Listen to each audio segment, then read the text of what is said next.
Sure. Okay. Your brochure and what you spoke of is impressive, very impressive. But I want to know, okay,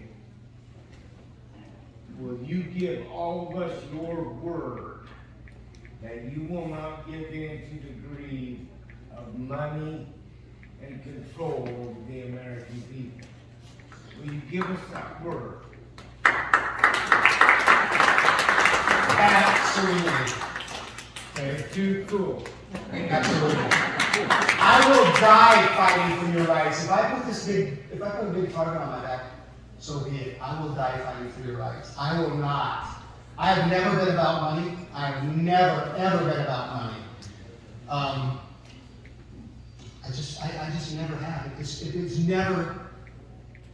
So I came fresh out of high school in 1977 in spring, okay? I elected to start an engineering degree, a computer science degree in the fall of 77. Computer science degree in the fall of 77. I worked for 2 years. And I couldn't stand that socialism and communism then at the university.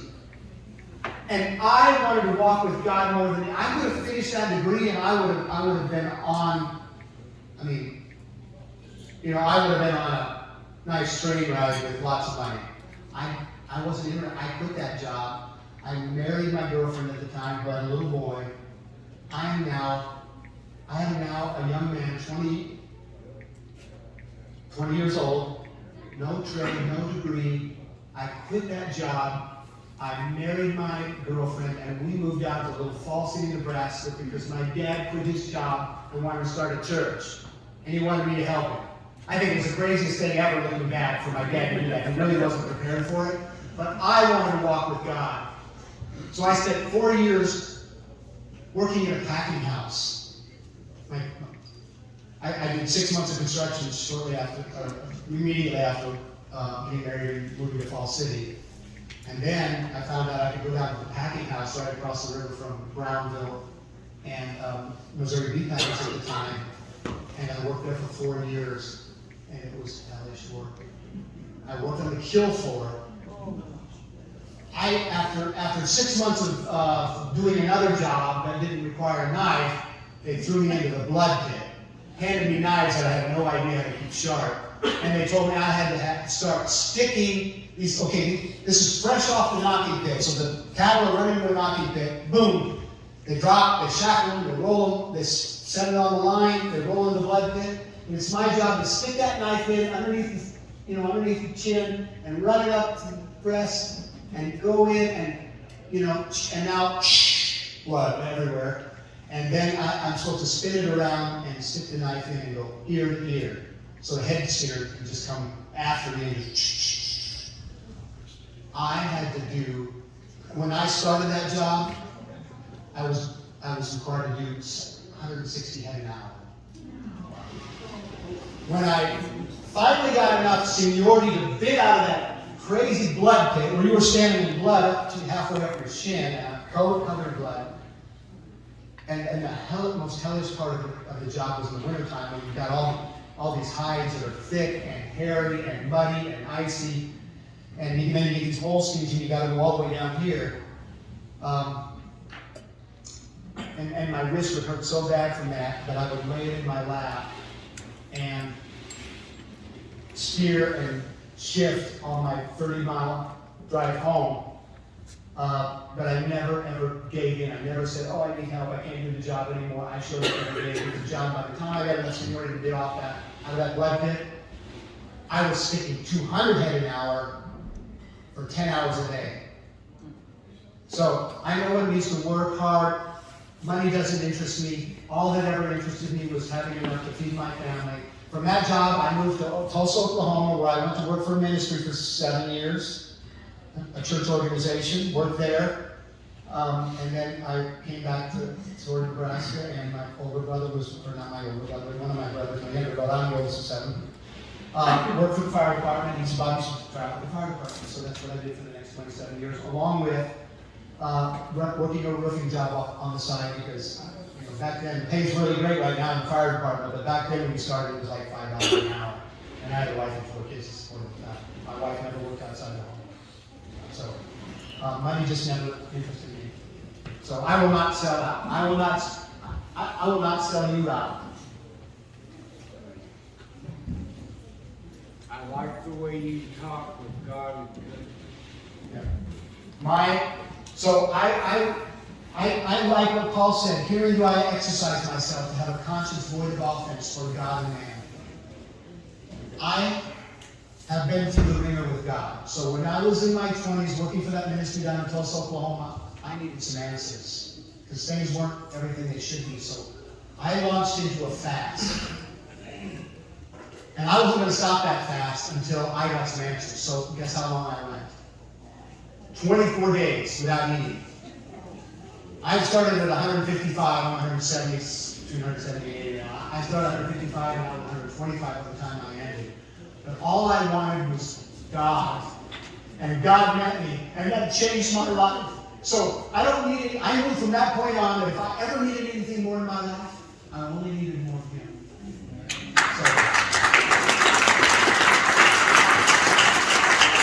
So the last thing, it's not about turning on you. It would kill me to turn my back on my God who has done so much for me. I mean, He came down, and anybody acquainted with Psalm 91? He shall cover thee with His feathers, and under His wings shalt thou trust. Toward the end of that fast, I started reading through Psalms, the best prayer book in the world. God shall be your refuge and fortress and your strength and your high tower and everything. I go, what is David talking about? And He shall cover thee with His feathers, and under His wings shalt thou trust. God dropped a mirror in front of me. And I looked at myself, and I saw, He basically told me, you're not praying for my will to be done. You're looking to use me as a means for your will. Because I thought, I went to work for this ministry thinking, I want to be a great hotshot preacher. Stomp around on some stage, you know. He showed me the selfish wretch that I was with this mirror. I'm speaking metaphorically, but it killed me to think that I was treating God that way. It moved me so much that I just couldn't. I was taught, I was raised in a Christian home, said the sinner's prayer and all this, but it never rang like it was ringing now. So I let this brood on me for 3 days, and finally I said, okay, I wanted to just meditate on it, how wretched I was in God's sight. And 3 days later, I came to the point where I said, okay, I'm ready to turn my back on this and give everything to you. And I basically knelt before the cross. And when I said, God, I want to turn away from all my sin and serve you, it's like the Holy Spirit came down on me and covered me with His feathers, and I found myself suspended for the first time in my life, and in absolute peace. No regrets about the past, no fears of the future. I just found myself suspended and loved like I never felt myself loved before. With absolute peace. And it didn't matter anymore. It didn't matter what my job was. I could go so intense like Paul did to be of no cost to anyone. I'm going to preach the gospel for free. The day in His presence is better than 1,000 without. Yeah.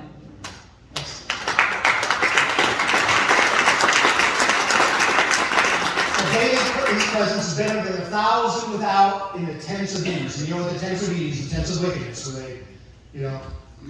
I don't care about anything else but pleasing my God first, and then serving my fellow man the way God tells me to. So. Would you talk about a little more about the Zuckerbucks and Lancaster County, what that was all about? Well, Can you repeat the question? The question was, could we talk more about the Zuckerbucks that Lancaster County accepted? The story's out there. The best place for you to find more information about this whole story, Mark Zuckerberg contributed somewhere in the neighborhood of $400 million to the 2020 election in places all around the country, huge in Wisconsin, and that money was used to get out the Democrat vote. So what that money meant in Lancaster was they put drop boxes everywhere. Again, this is unsupervised, no chain of custody voting. They get ballots anywhere and just fill them out and stuff them. So it corrupted our elections. Now, one thing I didn't mention is one of the public records requests I filed on the election issue was with a county election commissioner, Dave Shively, also filed it at the state level. I simply asked this question. I'd like a list of everybody who voted in 2020, a list of names. If you were going to audit an election, wouldn't you think that a list of everybody who voted would be a pretty important document? You know, you want the number of ballots, you want the list of names that where the number equals the same, right? Doesn't have it. I had him on the phone after a couple of exchanges of email. I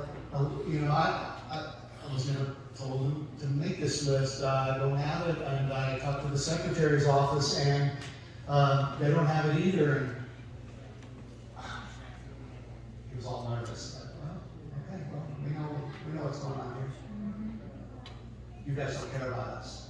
Government, so who do the elections belong to? We the people, you the people.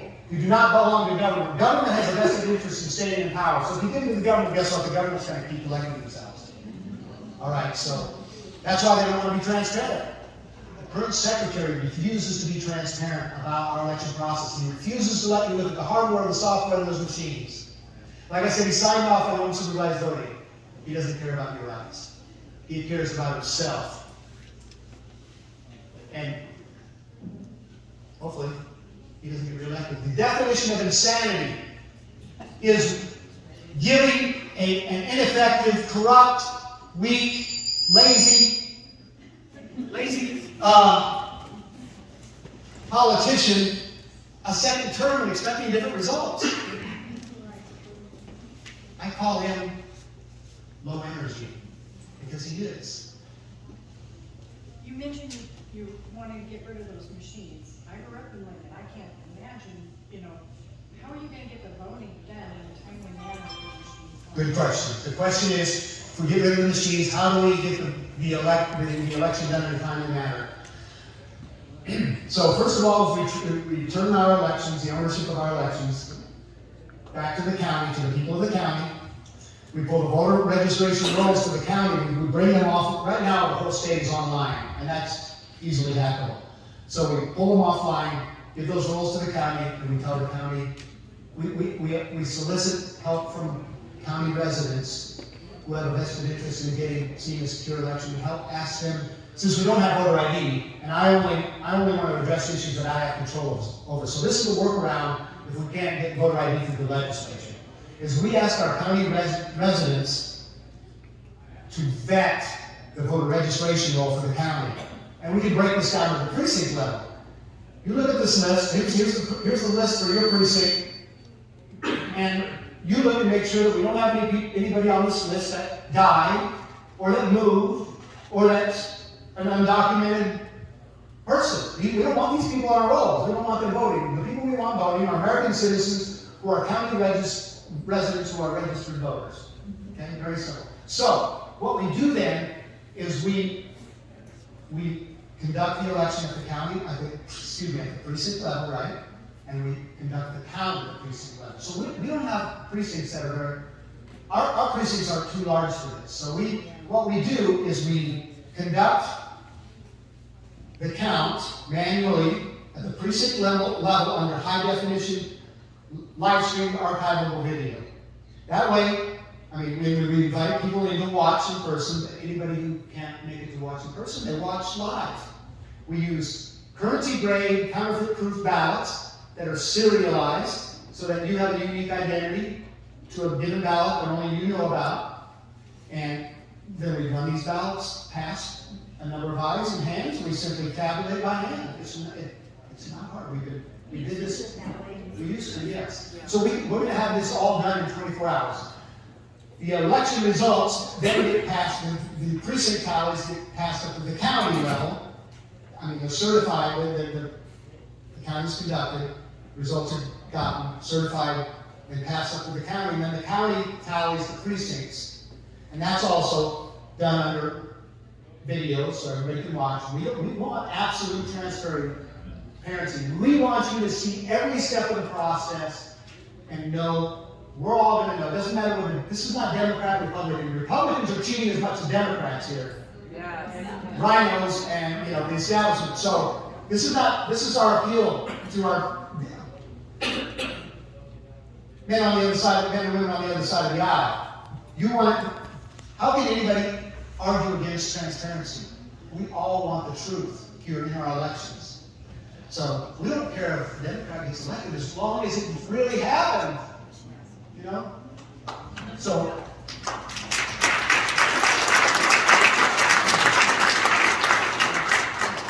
did that answer your question? Yeah, just maybe I'll ask a few more. Like, Sure. Where's the dollars gonna come for that video, Well, where did the dollars come from the ES&S contract we have for these garbage machines? Yes. $20 million plus spent on these machines, and then we've got all this maintenance and everything.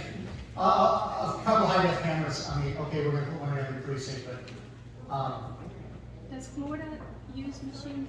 pardon? Florida, are they using machines? I'm not. I think every state, 2020. I think every state in the country was using machines. So here's a good time to introduce to you Hamilton County. Has a big movement over there with Greg Kramer and company. I went and spoke at the county convention, and apparently I lit a fire. But they've been having weekly meetings because they want to eject. They want to persuade the clerk over there to eject the machine, and they want an election without the machine. Now, the county clerk shouldn't have any problem with that. The county clerk isn't your dictator. The county clerk is your servant. The will of the people should be the will of how the elections are conducted, and that should be a transparent. I talked to the Hamilton County clerk about that very same thing, and she really didn't give me a real good answer on it. This is some time back, and I'm not from Hamilton County. Yeah. I specifically went there to talk to her about that. And so,